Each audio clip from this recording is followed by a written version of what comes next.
Most guys blow their first 90 days abroad because they wing it. They step off the plane with a suitcase, no plan, and a head full of YouTube fantasies. Then reality smacks them like a tuk-tuk driver on a double espresso. They're sweating in line at immigration. They don't know how to call a ride. They book a shoebox apartment next to a karaoke bar. And 3 days in, they're already complaining online about how Thailand isn't what they expected. You want to avoid being that guy? This isn't a brochure. It isn't some backpack blog. What I'm about to give you is field tested intel, lessons carved out of mistakes, mine and everyone else's. This is how you make those first 90 days smooth and stable and survivable. Here's rule number one: get your SIM card before you even leave the airport. Don't think you'll figure it out later. Don't wander into the city blind. True and AIS both sell unlimited data packages right there in the terminal. You hand them your passport, you walk out with 5G in your pocket. Unlimited data means you've got maps, Grab, Google Translate ready to fire. Means you're not standing outside with luggage, sweating while some taxi driver quotes you 3 times the real fare. Connectivity is oxygen. Without it, you're already choking. Number two, your base camp. Forget that 1 week Airbnb. You book 2 to 4 weeks minimum. A month is better. That's your safe landing pad. That buys you breathing room to shake off the jet lag and actually see the city with clear eyes. Too many guys sign a 1 year lease in their first week and spend the rest of the year regretting it, listening to EDM until 4 a.m. because the bar under their condo doesn't believe in sleep. With that breathing room, you run recon. You treat your first month like a test drive. Eat at the local spots, test the grocery delivery apps, use Bolt, Grab at different hours of the day. Watch traffic patterns, listen at night. Is it quiet or does the street never sleep? Every city has its own rhythm, so your first moves are simple but critical. Sim at the airport, base camp booked, the recon mindset. Do those three, and you're already ahead of 80% of the guys who land here blind and end up running home broke and bitter. Now that you got your SIM card and you're online, it's time to load the tools. Because out here, the right apps are your survival kit. Without them, you're playing life on hard mode. With them, 90% of the friction disappears. First up, Grab. It's a Uber and DoorDash rolled into one. Call a ride, order food, pay through the app. The next one is Bolt, usually cheaper than Grab, good for cheap rides around town. So Grab and Bolt. Shopee and Lazada. These are kind of like your Amazon and Walmart of Southeast Asia. You want a blender, a phone charger, a drone, a pair of flip flops, they deliver it to your condo. Next, Big C and Tops. Grocery delivery, straight to your door, saves you hours of wandering the aisles, trying to translate labels, or ending up with soy sauce instead of coffee creamer. Next, Google Translate. Yes, it's clunky, but it'll save your ass daily. Menus, signs, conversations, it gets you through. Line. If you don't have this, you're invisible in Thailand. Everyone uses it throughout Southeast Asia.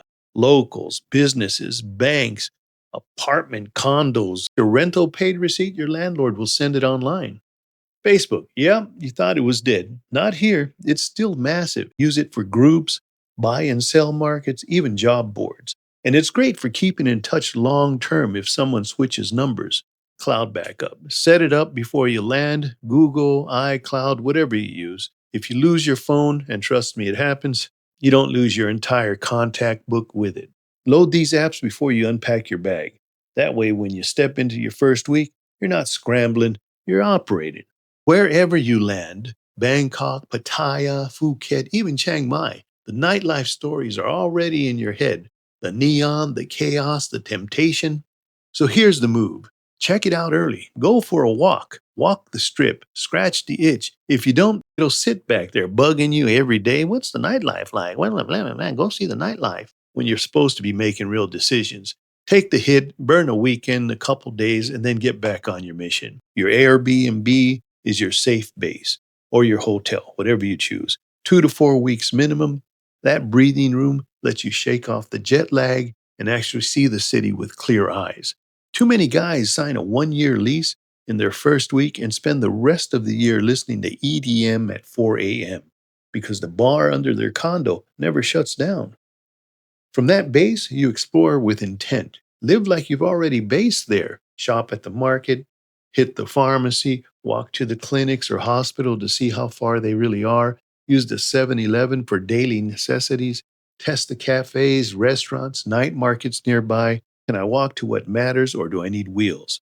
To some men, walkability is everything. And here's the key every city has both sides the busy areas where everything is close and the quieter pockets where you can breathe.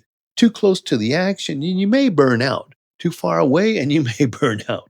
You'll feel stranded. Your job is to figure out what's best for you. Every city has a rhythm. Chiang Mai is calm, mountain air. Pattaya's neon chaos. Bangkok is pure adrenaline and grind. Hua Hin is retirement pace. You won't know you're fit until you live it. Rotate. Try on each little place like suits. I mean, I'm not saying you have to try every spot within 90 days. Settle down in one spot, give it a few weeks, see if it's yours, look around the area. The wrong one looks fine on paper, but it feels like a chokehold in real life. So the discovery part isn't a vacation, it's pressure testing a place until you know if you can actually build a life there or if it's going to be comfortable for you over the next 6 months to a year, depending on how long you're staying. It only works if it ends with a decision. You can't bounce forever. At some point, you've got to plant your flag, even if it's just temporary. For me, the process was deliberate. I started in Bangkok. It was exciting, no doubt, everything at your fingertips, but I'd already done the big city life in Los Angeles and Las Vegas. I knew the traffic, I knew the chaos, the constant grind, is that I really didn't want the big city, so I moved north to Chiang Mai. I spent 3 months there, calm mountain air, slower pace, more culture. Beautiful. But it wasn't really what I wanted. I needed the ocean. I wanted to walk out of my condo balcony and see the water, be able to walk on the beach within 5 minutes. That's when I landed in John TM. High rise condo, ocean view, home sweet home, signed a 1 year lease, and for the first time, I felt locked in. And now I split my time during high season. I head down to Koh Lak, a small resort town, no crowds, just good vibes. It's the perfect escape valve for me. Then I return to John TM when I want the balance of the city and the beach. But here's the mistake most guys make. They don't measure the boring stuff. They lock in a 1 year lease on day three, and by month two, they're miserable, stuck in the wrong city, wrong neighborhood, listening to motorcycles at midnight and posting angry rants about how Thailand isn't what they expected. The boring stuff is what you measure. How long does it take to get to the hospital? How much does a grab ride cost during rush hour? Where's the nearest grocery store? Does the internet stay solid when the storms hit? So here's the move. Treat every day like you're gathering data. Keep a mental notebook, track the cost, track the noise, track how it feels to walk the streets at night. Because the wrong place can drain you faster than a bad marriage. The right one can keep you sane for years. All right, once you found your spot, commit. Sign a 6 month, a 12-month lease. That stabilizes your cost, gives you time to settle, but doesn't chain you down if you need a shift. What you don't do is buy property your first year. That's how men get handcuffed, stuck in the wrong location with no way out. The exploration phase shows you your options. The commitment keeps you grounded. That's the balance. When it comes to visas, don't play around with it. It's serious. This is where guys get wrecked. Me, I didn't waste time. Within 2 months, I was in Thailand. I had my retirement visa in process. I knew I wanted to stay long term, so why gamble? Immigration stress is the last thing you want hanging over your head. That's why you don't play hero. And I recommend you hire a good visa agent or a good immigration lawyer. The right one is worth their weight in gold. They handle it all your 90-day reports, they file your re entry permits, they even help you set up your bank account, let you know when the next time is you have to check in. And I'll be straight with you nobody makes this move alone. When I first came here, I had someone who had my back. I met him years earlier in Mexico. He was a cool dude. We were both stuck in Mexico during COVID. When I landed in Bangkok, he came down to meet me, walked me through the process step by step. I'm always thankful for the way he made the transition smoother. By sharing this with you, it's my way of trying to help you if you're thinking about retiring abroad. And listen, I've been using the same visa agent for the last 5 years, going on six. They've kept my paperwork clean, my reports on time, and my stress level at zero. If you want that contact, drop me a comment below, and I'll be happy to provide that for you. If you plan on traveling around Southeast Asia, Vietnam, Cambodia, the Philippines, Singapore, wherever, make sure you get a multiple entry stamp. And the visa agent or immigration lawyer will explain that to you. They'll even ask you if you want it. If you're not sure what it is, just ask him. That way you can leave and explore and come back without blowing up your visa. The fee you pay an agent is nothing compared to the cost of screwing it up yourself. So here's the rule: if you're serious about retiring, get your retirement visa process started early and let a pro handle it unless you want to try it yourself. It's up to you.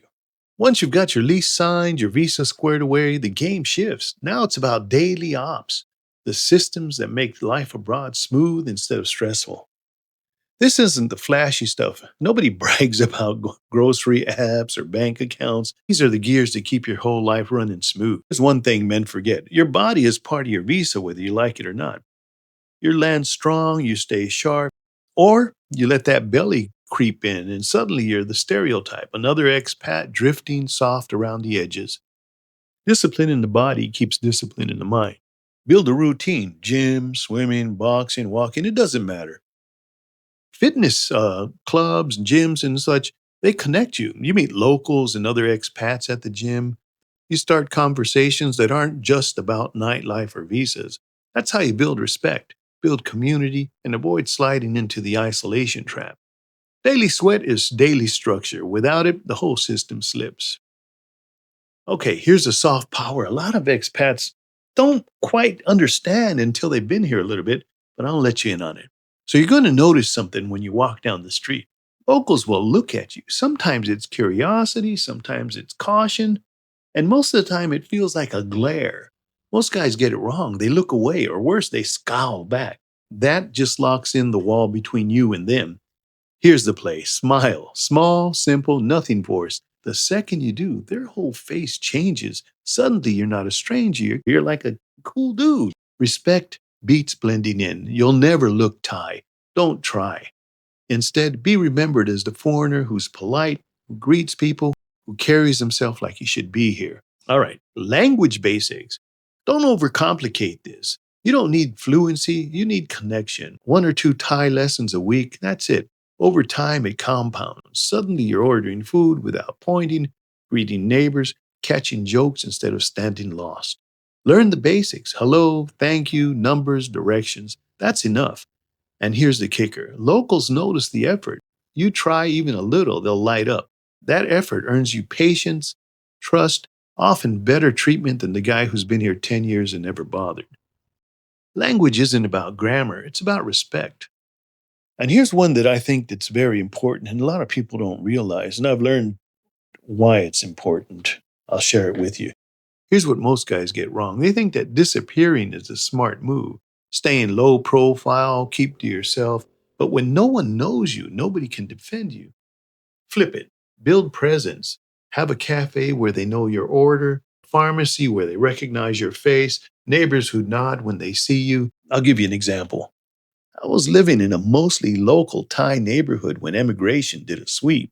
They locked the street down for most of the day from end to end, going door to door, checking papers, knocking on doors, asking questions. I happened to be out at the mall, but when I came back, my neighbors told me immigration had been knocking on my door for a bit. And here's the part most people don't realize: my neighbors stepped in. They told officials I was out. They called the landlord. Then the landlord came and verified me. And that was it. As far as immigration was concerned, I was fine. No problem, no complaints. I never heard from them again. When your neighbors and landlord and shopkeepers vouch for you, it carries more weight than you think. To the officials, you're not a problem. They move on. Yeah, say hi, smile, greet everyone: security, shopkeepers, neighbors. Be present, because presence equals protection. Be invisible, being respected matters more than blending into the wallpaper. Daily ops aren't glamorous. Nobody brags about their favorite cafe or how fast their groceries showed up. But these are moves that separate tourists from expats. Once your systems are in place, the country stops working against you. It starts working with you. And that's when life abroad stops being survival and starts feeling like home. So that's the playbook: land right, set up smart, build presence. These aren't just for Thailand. They'll carry you anywhere you decide to hang your hat, whatever country. The guys who drift, complain, and run home broke, they skip this. The guys who stick, thrive, and actually build a life, they follow it. Simple as that. If this helped you, do me a favor. Share it with someone you know who's thinking about making a move abroad. And if you've got questions, visas, cities, daily ops, drop them in the comments. I'll answer because when I made the first jump, someone answered for me. We don't move abroad to be average. We move to build something better. Stick to the playbook and you will. See you in the next one.